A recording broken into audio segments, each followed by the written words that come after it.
Hello everyone and welcome back to another video on the channel, and it has been a couple weeks since my last one, mainly because Invincible and Falcon Winter Soldier had ended, but also because my junior year of film school has just wrapped up and I have an awesome film to showcase to you guys. If you want to follow, the updates on that one, follow the Instagram and the Twitter for that, and check out the new poster for it, The Cowboy and the Red Door. I'm super excited for all of you guys to see this. It actually won an award and was nominated for a couple at our school, so this is very, very exciting. But I've been wanting to get back into the swing of things with making videos for you guys, so let's just jump right into some movie reviews with Saw and the entire franchise today. And I'll be reviewing Army of the Dead, which I'm seeing tomorrow night in a theater, which is very, very exciting to see that one, as well as A Quiet Place Part 2 and Cruella coming out next week. So I'll have reviews out for all of those things, along with all the other movies being packed in this summer movie season, including, yes, for all of you guys checking out the nerdy stuff on the channel, I will be reviewing Black Widow and all of those things. So thanks guys for sticking around on the channel. Let's just jump right into this one because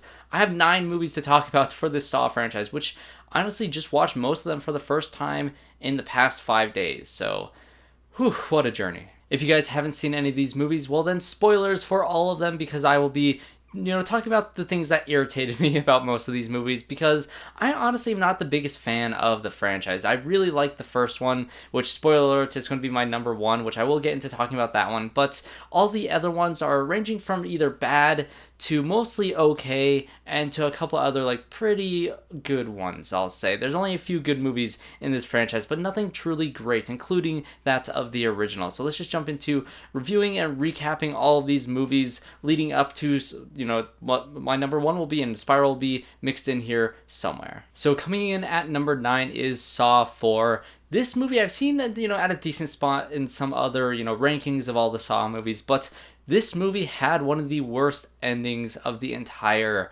franchise. The ending of this movie and just the entire journey throughout this movie was so convoluted and confusing and so hard to follow that I just could not focus on anything in this entire movie. I was really liking this movie, which is, it's really the ending that ruins this film for me, because, I would really like the character that Daniel Rigg and his journey throughout, his trap was, the fact that he wanted to save everybody and he couldn't quite do that. And so, trying to follow all these traps that Jigsaw has set up for him to, discover and for him to try to save these people was really fun to watch, even though it felt like you weren't really on the investigation with him. He was just, being led there every step of the way. There was no mystery aspect of it. He wasn't actually solving any of these things. He was just kind of stumbling across each one as the perfectly strung together plan of Jigsaw's essentially was. And so his character was, none of these characters are enjoyable to watch, honestly. All of them are mostly unlikable, but, this was a case of a good cop character where he didn't do anything necessarily terrible. His biggest flaw was, trying to save everybody.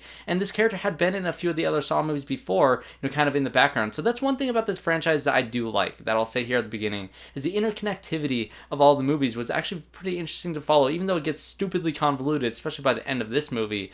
But I enjoyed that aspect of this, series up until this point, because as you were following him and seeing his journey throughout these different traps, it was something to at least follow and to understand. And then you had this other cop character that was, trying to catch up to him. It was like a race against time, and you're trying to see if you can get to Rigg before all these things happened. And let's just get into the ending of this movie. That whole character with the cop thing was not happening at the same time. It was so misleading the way that they edited this entire movie, because the opening scene showed who ended up being the killer in the end of it, Hoffman, who was apparently behind everything. And then you had this one cop character chasing after somebody, and it seemed like he was chasing after Rigg, but those are 2 different timelines.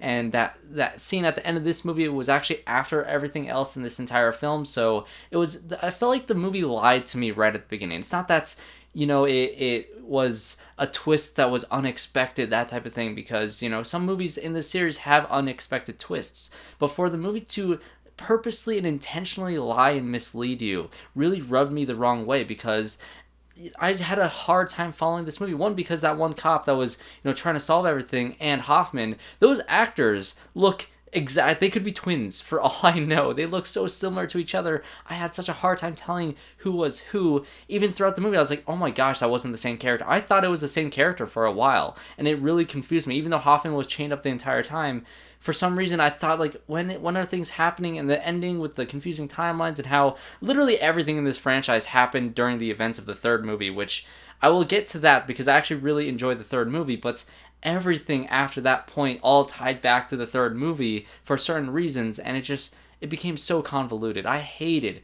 the ending to this movie. It ruined the entire film up until that point that I was actually kind of intrigued by and I was actually enjoying. But the ending rubbed me off in such a bad way where I could not follow anything. I'm still confused about it, honestly. Let me know what I'm missing because it was just such a confusing mess of a movie by the end of it. Coming in at number 8 is Saw the Final Chapter, or Saw 3D, or Saw 7, whatever you want to call this movie. And usually this is at the bottom of everybody's list, but Saw 4, the ending just rubbed me out the wrong way. And if I'm being honest, this one's probably a worse movie than Saw 4 because there are aspects that I liked in Saw 4, but I actually do enjoy the ending and where they lead the Hoffman character and how that storyline wraps up in this movie. Yes, I was extremely upset that Jigsaw's wife was killed by him in this film, which was upsetting because in a way I was rooting for her, because the whole thing with Jigsaw and the whole thing with John Kramer was, he kind of was doing all this because of the events that happened to his wife, as you saw. I believe it was revealed in the third movie, I think it was the third movie where they revealed everything that happened with that. And so I kind of liked her character in terms of like, I didn't want her to be harmed or for her to be wrapped up in John's demented games that he had played. And I hate the fact that he wrapped her into it, leading to her death. I think that really rubs me the wrong way. I think that's a terrible ending for her character. But I do like that Hoffman, being such a terrible person, being so vile and evil throughout all these movies, and also being a straight up murderer, which is, again, something that Jigsaw was not. And all these different successors to Jigsaw all ended up being direct killers. And that's another thing that I didn't like what the sequels did after 3 was the fact that all these people trying to take up the mantle after he died all failed miserably at doing the one thing that Jigsaw claimed that he never did, which was kill people. And also the 3D gimmick in this movie was atrocious to watch after the fact. And even thinking about it in 3D, I was trying to wrap my head around like, okay, what shots are 3D? There's some that were blatantly obviously 3D, but besides that, the whole film was ruined by this filter that they had over it, which I'm assuming was because of the 3D technology at the time. The blood looked pink throughout this entire film. The entire look of it was so ugly. There's a scene with fire being so overblown out and it looks so fake, but you could tell that they were filming something that was real, I think, because of the lighting, but the fire looked so fake because of this filter that they had over it for the 3D thing. It was atrocious. It was really, really bad. And there's some things to like about it, that they brought back the doctor from the first movie to kind of be the one to close the door at the end of this one. But it kind of ruins that character from the beginning because, like, yeah, it was a plot hole in the first movie, which all the sequels end up trying to fix a plot hole from the previous movie. That's what the whole purpose of the next movie is. The next movie is going to fix a plot hole from the earlier ones, but I just wish what was the doctor's name? Like Goodwin or something like that? I wish he just got away and lived his happy life instead of becoming, yet again, another accomplice for all of these murders. And that's just like, I don't know about that, man. Coming in at number 7 is Jigsaw, which came out in 2017. And I will say one thing I admire about this movie is its attempt at doing something different for the franchise. Because this is the only movie without that hyper-stylized, hectic, and frantic editing thing during all the kill sequences that really grinded my nerves, especially from 2 on. It was all bad. None of those sequences, besides the first one, used it well. And because that style was used to cover up the low budget and to cover up, the things that they couldn't show and the things that they couldn't do in the first movie. And it was a stylistic choice. When all the other movies since, it was kind of just bogged down. So it was nice to see a Saw movie that looked more cinematic. It was in the 2:35 aspect ratio. It looked really visually good. You can tell that it was made in a modern times. However, the story just does not make sense, and I'm kind of bummed at the fact that they try to tie it in so directly to the old movies. If this was supposed to be a revitalization of the franchise, I like the twist at the end of it being like, oh, the traps that you saw throughout the movie, it was actually in the past. However, there's modern TV screens in those sequences, which makes the twist make absolutely no sense. And I've seen this movie twice now. I saw it when it first came out, and I've seen it now, and it doesn't make sense whatsoever. I like the idea and the attempt to have, when you see John Kramer, like, what is going on the first time you're watching? And, like, that almost pissed me off for a while. I was like, how in the world did he come back to life? Because he died. Like, there's no coming back from what happened to him. So I like the fact that they try to do something different with this movie. It just didn't work. The story was convoluted. None of the characters in the traps were likable. None of them, like, the woman literally murdered a baby. Like, how am I supposed to care about her getting out of these traps? Or same thing with the cop characters. None of the cop characters were interesting or fun to follow. So this movie just fell flat for me. Next up on the list will be a short, simple answer. This one is Saw 5 because this movie was not memorable whatsoever. I honestly, it wasn't a bad movie. I remember watching it, and once it ended, I was like, okay, it was another Saw movie. They kind of toned it back a little bit. It was mainly focused on learning this Hoffman character and how he's, bringing back the mantle of Jigsaw, how he's taking that up, and how, John Kramer led him to that point, and all those different things. And, I guess I just don't think he's a great character to take up this mantle because, again, he's a murderer and he kills so many people in 6 and 7 that it just ruins this fact that he's trying to take up this mantle of somebody who truly believed, even though he was wrong in everything that he did, and even though he was a straight up murderer for John Kramer, he was a killer. But the fact that he believed that he wasn't was something that made that character so interesting. And so this Hoffman guy had none of that. I did enjoy, seeing, I guess, finally differentiating those two characters who look identical because the guy has a weird broken voice that sounded like he was ADR the whole time. That did not work for me at all. But at least I can tell a difference between the two of them because one of the guys had a bandage on his throat the entire movie. But I still just there's nothing from this movie. I don't remember a single trap from this movie. I don't remember anything. It just kind of flew by. It was super forgettable. There's nothing offensively bad about the movie. Nothing stuck with me from this one. Coming in at number 5 is Saw 6, which I was actually kind of looking forward to this one because this one is higher up on the list of some people's, rankings of all these movies. And I will say this movie is where I get into the okay Saw movies. Everything else beforehand was either meh or bad. And so this one was okay. I enjoyed some of the creativity in terms of, the whole aspect of it being a life insurance or a health insurance type of, character who had to go on this journey of going through all these characters and trying to choose who to save and who not to save and all these different things, and that philosophy, that's program that he had in his company that was super messed up, and how, Jigsaw used that against him. But again, Jigsaw had been dead for so long, and this is Hoffman doing all these things and just kind of fulfilling these plans that apparently John Kramer had already planned up so far in advance after his own death. That was a little bit far-fetched for me because, it's the 6th installment of a giant franchise where the character died in the 3rd one. How are they going to pull this off? And this is how they're doing it apparently. And I will say that his journey and choosing those things was interesting to watch, and I thought his journey throughout it was at least intriguing. It was an intriguing watch to see him doing all these traps, and the traps were actually pretty memorable in this one. However, I still don't like the Jigsaw traps where someone has to die in them, because the whole point in Jigsaw, that killer, again, I will go back to this on and off again every single time, everybody needs a choice of whether to live or not, and to put that in somebody else's hand and to force somebody to essentially kill someone is not what I think the philosophy of Jigsaw is from the previous movies. I think that kind of breaks it.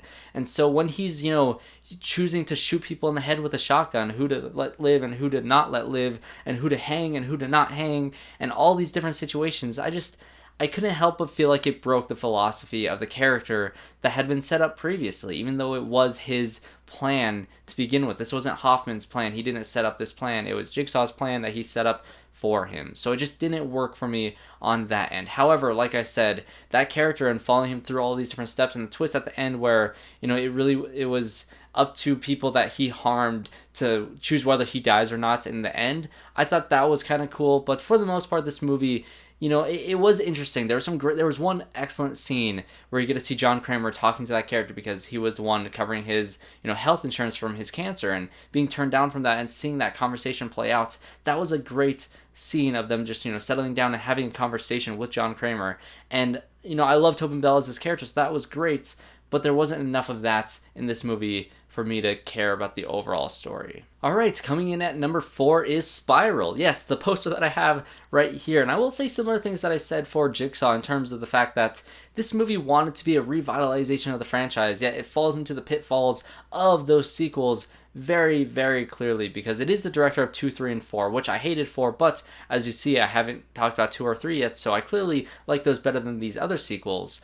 But it was the same director, and I'm not sure if it was similar writers, but it had that same hyper-stylized, freaky editing, and honestly, I think this is probably the worst offense of that editing, because it wasn't just the kill sequences that were edited like this, and yes, some of the other sequels do this too, but it felt like the whole movie was edited with that style in mind, and so the whole thing kind of felt disorienting, and it got really annoying after a while, this type of thing where things just felt like it was missing. It felt like there was 15 minutes from this movie that was completely condensed down to have that type of editing. Not that they didn't have the footage, or not that they're trying to hide something or cutting out a character or anything like that. It felt like they were so dedicated to going back to the style of Saw, because apparently that's what they thought what made Jigsaw fail, was the style of it. No, it wasn't that. But in terms of the story aspect of it, where Jigsaw failed in terms of story and worked in terms of the technical side of it, this one fails in the technical side but works in the story, because I really like Chris Rock as an actor, and seeing him in Fargo season 4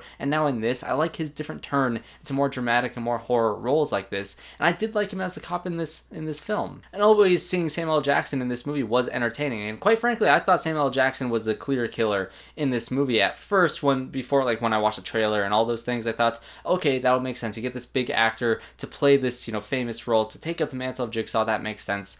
But instead, the way that they handled the killer in this movie was my biggest issue with it. So the movie sets up Chris Rock's character, not like working well with others, and he gets set up with this new hothead, cop character that is clearly going to be the killer, because there's a scene in this movie where he supposedly dies, and you see this character being skinned alive, and you're like, okay, the way they edited that was like he was there, he said a line, and then the next scene he was just all of a sudden dead. It was so absurdly abrupt. Like I said, the quick editing in this movie kind of trimmed it down, where it felt like he was just gone for all of a sudden. It felt so disingenuous, because if you've ever seen a movie, if you see somebody die, if you physically watch them die, they're dead. If you don't see them die, they're probably still going to be alive, or they're going to come back in some way or another. So it was so clearly telegraphed that he was the killer in this movie. So I predicted it immediately when that happened. But that didn't overall ruin his purpose in this movie, because I like the idea that he was a different type of killer in the Saw franchise. He wasn't, a character going after these terrible bad people who was either a rapist or a racist or some other thing that was super terrible and was going after them. He was going after dirty cops, and is very intentional because of his history with what happened of his father being unrightly killed by a cop, and so he witnessed that as a young kid, or maybe it was his uncle or something like that, but somebody he knew was killed by a cop, and his vengeance on that police department, and him doing all those things. And the fact that Chris Rock, again similar to Saw 4, was a good cop. There was nothing bad about Chris Rock's character. He was just he wanted to be recruited by this new Jigsaw character, and so I enjoyed that aspect, that attempt of the story. I do think the editing and the way it was done technically was a mistake, but the storyline that Chris Rock apparently came up with himself, that he pitched to the studio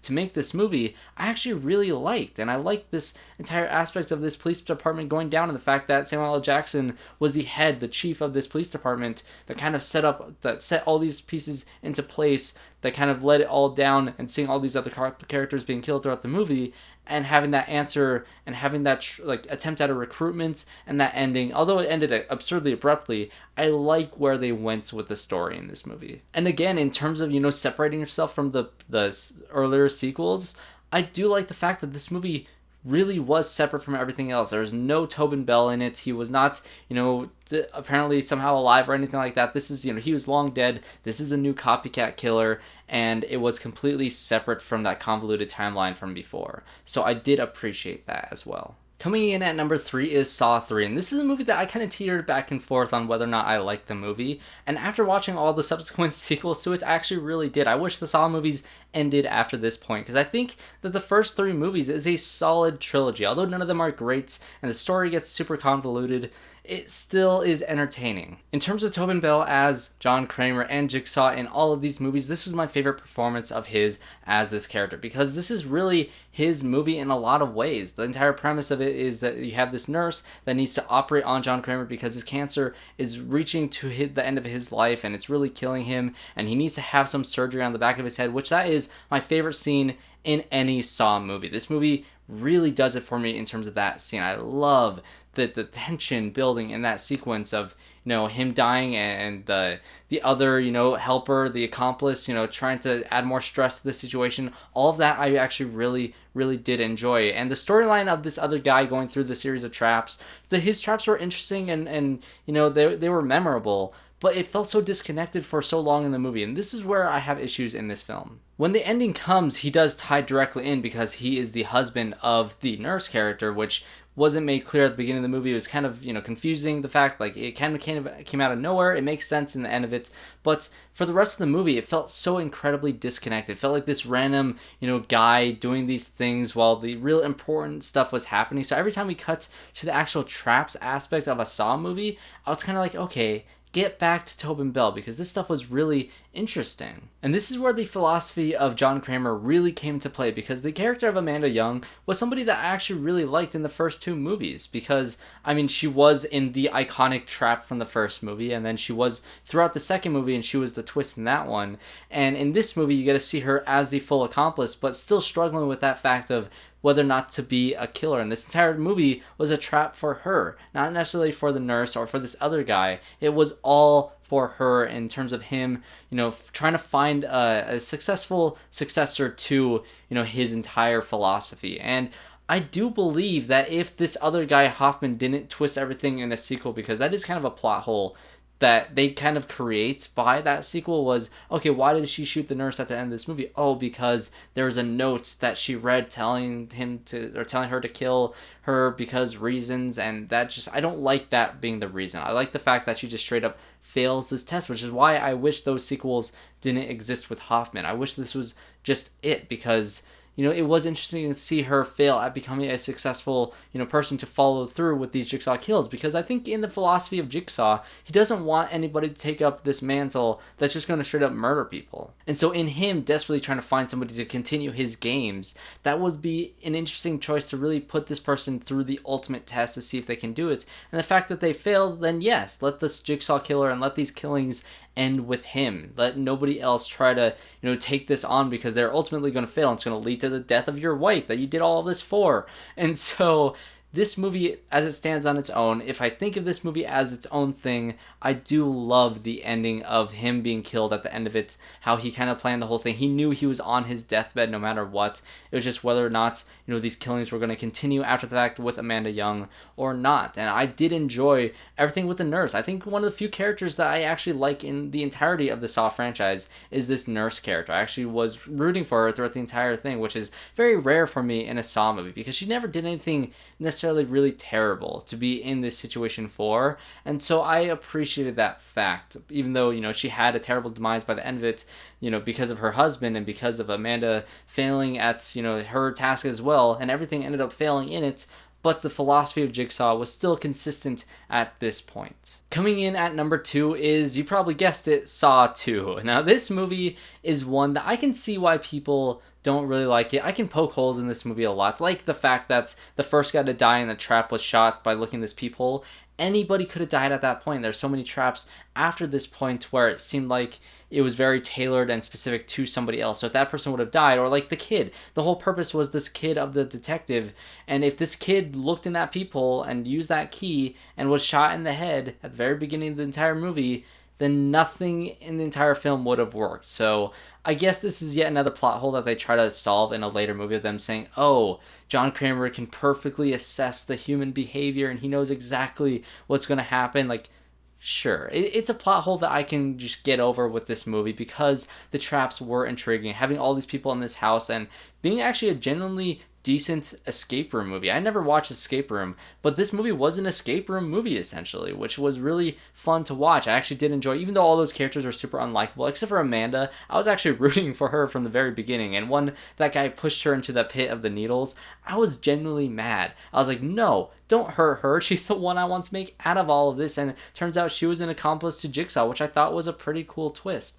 But the thing that I love about this movie most is the fact that you get a lot, again, of John Kramer talking to this detective and really testing him. I haven't praised Tobin Bell enough for this character. I think the reason why all his successors, all these other characters that try to pick up the mantle of Jigsaw after the fact failed so badly is because none of them had the philosophy and that performance and that just presence that Tobin Bell has throughout these movies. And so the fact that they kind of find him right at the beginning of the movie was yet another surprise for me. I was like, okay, what is going to happen? How is this guy going to get out of this situation? And him pushing this detective to the edge, and how all he needed to do was sit down and have a conversation with him. And that's the one thing that he just can't do, and that's his one pit of failure. I really enjoyed by the end of this movie, the kid was in that safe the entire time. He was in a safe place and all these different things about how this movie wrapped up, I really did like. And again, I like the fact that Amanda Young was an accomplice because it answered some questions that I had about the first movie that was interesting. So to see different scenes that Amanda Young did in the future of the franchise, even though her demise was in the third one, and she even popped up occasionally to see some flashbacks in some later movies, I did like to see that this movie, kind of was a springboard of the future of her character in this franchise, because she was a character that I did like throughout all of them. But here we go, guys. We're at number 1, which is obviously going to be the first Saw movie. And like I said, I don't love any of these movies. I think the first one is really, really good. I think it's a solid movie. I love James Wan as a director, and you can tell that he was dealing with an absurdly low budget. And I do like Leigh Whannell in this movie as a writer as well, because I believe he wrote the first 3. I'm not sure if he wrote the 4th one. I hope he didn't write the 4th one, because then that kind of dampers the entire franchise. I really hate the 4th one, guys. But the first 3 are solid, and this one kind of sets up everything in a decent way, where this is a standalone movie. You don't have to watch any of the sequels to understand this film, obviously, because it's the first one. And I think that the movie, the way that James Wan handles the extremely low budget is impressive. I actually really like the way that this movie is handled, because like I said, that hyper stylized editing and that frantic editing was set up in this film, but it was used sparingly. It was used in the scenes where it was necessary to get past, to have those scary moments, to get past the low budget of it all, and to not show certain things too quickly and too fast because of whatever reason. It was a stylistic choice in this film and this film only. And even though I still don't really like that style, I think it's very jarring and very just kind of annoying for a while. But in this movie, it's tolerable. And I think the cast in this movie is actually really good. I love the fact that, Benjamin Linus from Lost is in this movie, and same thing with Miles from Lost. Both of them are in this film, and I love them as actors. That just kind of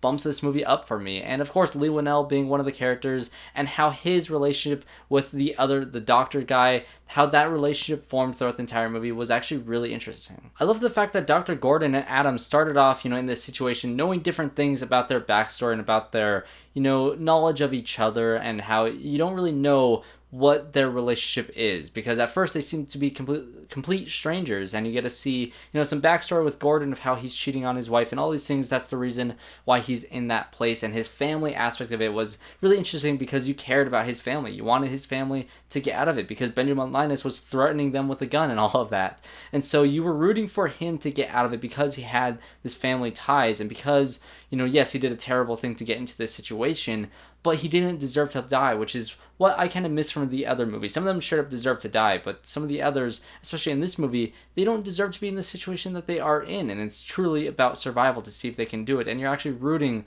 for them to do it. And this Adam character being a detective or a private investigator who was taking pictures of the situation, and how he was hiding it the entire movie, how you can kind of tell that he had some secret right from the beginning, and to kind of unravel that mystery of him was actually pretty interesting. And in the end of seeing Gordon being put to the absolute end of it, to getting to the point of him cutting off his own leg. I don't really like the saw traps where they have 60 seconds to pull off their fingers or else they're going to die or whatever.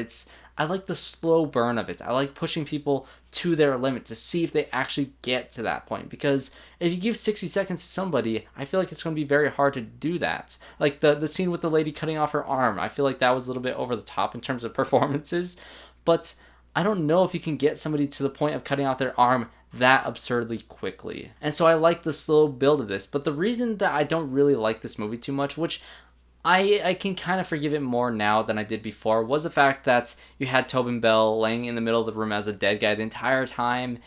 And Smosh did a little joke about him. Oh, that dead guy's breathing. What the heck? And he's, his whole plan is ruined because it's obvious that he's not dead. There was a short film in my school that, there's a dead body on the ground and the actor accidentally was breathing, and you can very clearly tell when somebody's laying on the ground breathing. And so for him to be in that room for that long and for them not to notice, even though he had an injection, that was the thing that they try to cover the plot hole in this movie for in a later movie, I still don't buy it.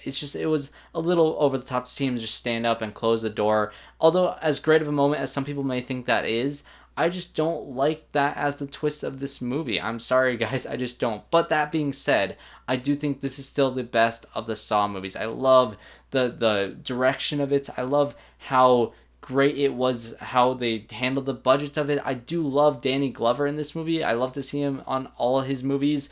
I just think that, the Saw movies are not necessarily for me. And so this one being the best of all of them makes sense. I do think it has a solid trilogy that I might watch again one Halloween season. So maybe I'll watch 1, 2, 3 again. I'll probably never watch any of the other sequels again. Maybe I'll watch Spiral. I think Spiral was entertaining because of Chris Rock. But besides that, that is what I think of the Saw franchise as a whole. And another thing really quickly about the first Saw movie, there's a point where it's just like 20 minutes straight of exposition and flashbacks. That also irritated me throughout the series, was there's always a huge exposition dump of flashbacks that just gets very, annoying after a little while. So, those are the Saw movies. So thanks guys for watching this video of ranking all the Saw movies. Let me know if you're a fan of the franchise down in the comments down below, and leave me your rankings as well. I'd love to hear your thoughts on why you believe that certain movies are better than others. This is my official rankings after watching all 9 movies within 5 days, which is probably not healthy for you. So I need to go watch another zombie movie, not Dawn of the Dead. I will watch Dawn of the Dead from Zack Snyder,